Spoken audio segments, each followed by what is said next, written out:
जीवन नौका की पथ प्रदर्शिका बुद्धिमत्ता और प्रज्ञता। जीवन की इस जटिल यात्रा में हम प्रायः बुद्धि और प्रज्ञता की अवधारणाओं के साथ उलझ जाते हैं, जबकि इन दोनों का प्रयोग कभी-कभी एक दूसरे के स्थान पर होता है। इनमें अति सूक्ष्म अंतर है जो विश्व के प्रति हमारे दृष्टिकोण और पहुंच को परिभाषित करता है। बुद्धिमत्ता संज्ञानात्मक ज्ञान के लिए आधार प्रदान करती है। यह प्रायः संज्ञानात्मक कौशल, ज्ञान प्राप्त करने और उसे प्रयोग में लाने की क्षमता को संदर्भित करती हैं। इसके अंतर्गत तर्क करने की क्षमता, समस्या समाधान की क्षमता और वस्तुओं का विश्लेषण सम्मिलित है। परीक्षाओं में उत्कृष्टता प्राप्त करने से लेकर जटिल कलन विधि में कुशलता प्राप्त करने तक बुद्धिमत्ता विभिन्न रूपों में अभिव्यक्त होती है और अकादमिक तथा व्यावसायिक लक्ष्य को प्राप्त करने में सहायक है। प्रज्ञता यानी विवेक, प्रकृष्ट बुद्धि, यह हमें शुष्क तर्क से परे ले जाती है। यह सूझबूझ की कला है जो जीवन के अनुभव, मनन, मार्गदर्शन और मानव प्रकृति की एक गहन समझ के माध्यम से विकसित होती है। प्रज्ञता एक व्यापक दृष्टिकोण प्रदान करती है। यह हमें समुचित निर्णय लेने में सहायता करती है जो तुरंत ही परिणाम के रूप में प्रतिध्वनित होती है। इसमें सहानुभूति, विनम्रता और दीर्घकालिक परिणामों को ध्यान में रखने की क्षमता सम्मिलित है। आज सूचना एवं प्रौद्योगिकी से घनीभूत विश्व में बुद्धिमत्ता और प्रज्ञता के बीच का विभेदन महत्वपूर्ण चर्चा का विषय है।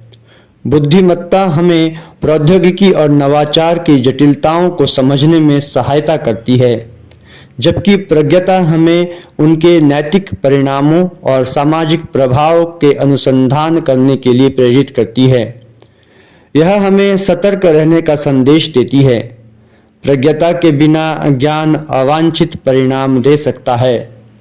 इंटरनेट के अनवरत प्रचंड वेग और इंद्रिय लोलुपता के आकर्षण के कारण आज के युवाओं के लिए बुद्धिमत्ता और प्रज्ञता दोनों को विकसित करना अनिवार्य है।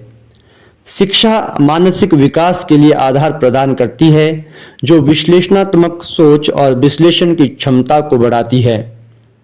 विचार करें, एक युवा छात्र का जो लक्ष्य और अनिश्चितता के चौराहे पर खड़ा है।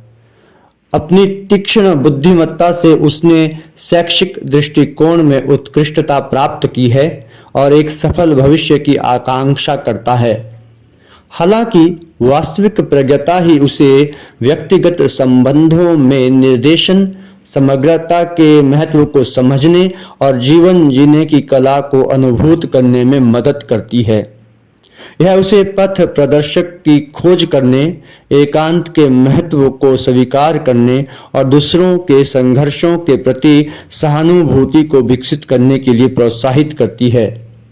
सारांश में, बुद्धिमत्ता ज्ञान प्राप्ति के लिए एक कंपास की तरह कार्य करती है, जबकि प्रज्ञता नैतिक और नीतिपरायणता के संचार के लिए कार्य करती है।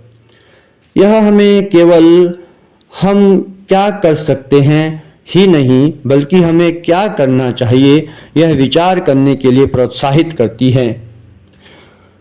हमारे ज्ञान की एक सीमा होती है, अतः अनिश्चितता को विनम्रता से स्वीकार करने में ही सच्ची समझ निहित है। जब हम जीवन की यात्रा प्रारंभ करते हैं, हमें बुद्धिमत्ता और प्रज्ञता दोनों को विकसित करने का प्रयास करना चाहिए। हमें व्यापक मनोभाव और करुण हृदय के साथ ज्ञान प्राप्त करना चाहिए, क्योंकि बुद्धि और अनुभव के समन्वय में ही सार्थक और उद्दीपक जीवन पथ का निर्माण होता है। जो पथ केवल हमारे ज्ञान से नहीं, बल्कि हम ज्ञान को कैसे अपनाएं और दूसरों के साथ साझा करें, इस पर निर्भर करता है। जीवन काल में बुद्धिमत्ता असंख्य संभावनाओं की जटिलता को संज्ञानात्मक क्षमताओं के आधार पर सुलझाया करती हैं, जबकि प्रज्ञता जीवन के मर्म और उद्देश्य की रचना करती हैं। ये दोनों मिलकर भविष्य के लिए एक ऐसे मार्ग की ओर प्रकाश डालते हैं जहां ज्ञान में संवेदना, नवाचार में नैतिकता और विकास में गहन अंतर्दृष्टि होती है। जीवन की भूल भलैया यात्रा में सार्थक और संतुलित जीवन के लिए बुद्धिमत्ता और प्रज्ञता का समन्वय आवश्यक है। प्राचीन भारत में विद्यानगर नामक एक राज्य था। यह राज्य अपनी शिक्षा, ज्ञान, संस्कृति और प्रकृति के समन्वय के लिए प्रसिद्ध था। उस राज्य में आर्यन और सरस्वती नामक दो युवा विद्वान बहुत प्रसिद्ध थे। आर्यन अपनी तीक्ष्ण बुद्धि और त्वरित बुद्धिमत्ता के लिए प्रसिद्ध थे और विद्यानगर के प्रसिद्ध विश्वविद्यालय के गौरव थे। ज्ञान की देवी के नाम से प्रसिद्ध सरस्वती जीवन की गहन समझ और ज्ञान के लिए प्रसिद्ध थी। एक बार राज्य में अभूतपूर्व संकट आया। विद्यानगर की जीवन रेखा पवित्र गंगा नदी रहस्यमय रूप से सूखने लगी। खेत बंजर हो गए और लोग निराश हो गए। राजा हर्षवर्धन ने आर्यन और सरस्वती को राज दरबार में बुलाया। राजा ने कहा, विद्यानगर की आत्मा संकट में है। मैं तुम दोनों को इस आपदा का कारण खोजने और भूमि का संतुलन पुनः स्थापित करने का उत्तरदायित्व देता हूँ। आर्यन और सरस्वती कर्तव्य का पालन करते हुए आपदा के कारण को ज्ञात करने के लिए शोध करने लगे। आर्यन विपुल ग्रंथों, शास्त्रों और प्राचीन पांडुलिपियों का विश्लेषण करने लगे।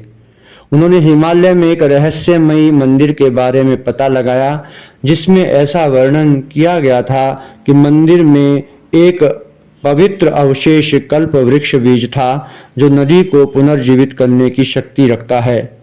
ग्रंथों के अनुसार मंदिर हिमालय के हृदय में स्थित है। आर्यन ने विश्लेषण करके समझाया कि यदि हम कल्प वृक्ष बीज को प्राप्त कर लेते हैं तो हम अपने राज्य को बचा सकते हैं। सरस्वती भी आर्यन के शोध से सहमत हो गईं। वे दोनों हिमालय की यात्रा पर निकल पड़े। खतरनाक चट्टानें, भयंकर बर्फीले तूफान और रहस्यमय प्राणी से युक्त मार्ग खतरों से भरा था।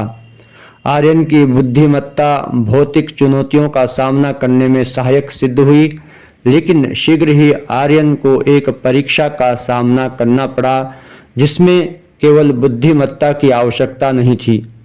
मंदिर के प्रवेश द्वार पर आर्यन की भेंट एक साधु से हुई जो कल्प वृक्ष के बीज का रक्षक था। साधु ने मुस्कुराते हुए कहा, मंदिर में प्रवेश करने के लिए आपको मेरे प्रश्न का उत्तर देना होगा।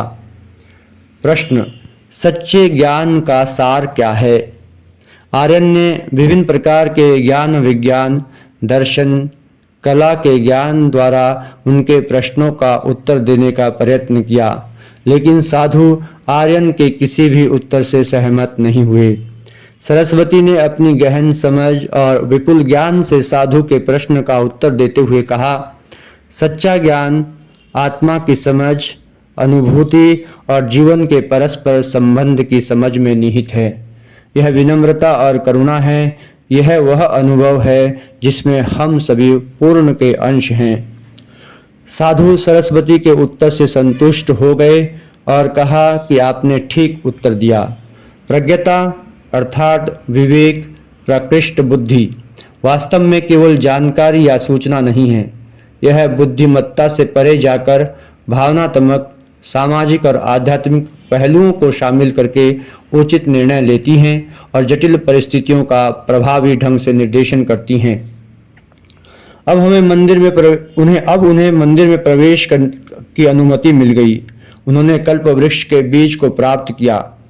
अपनी यात्रा के दौरान आर्यन ने कहा, सरस्वती, आज मैंने सीखा कि बुद्धिमत्ता हमें उत्तर प्रदान कर सकती हैं, लेकिन प्रज्ञता उत्तरों के मर्म और सार को प्रदान करती हैं।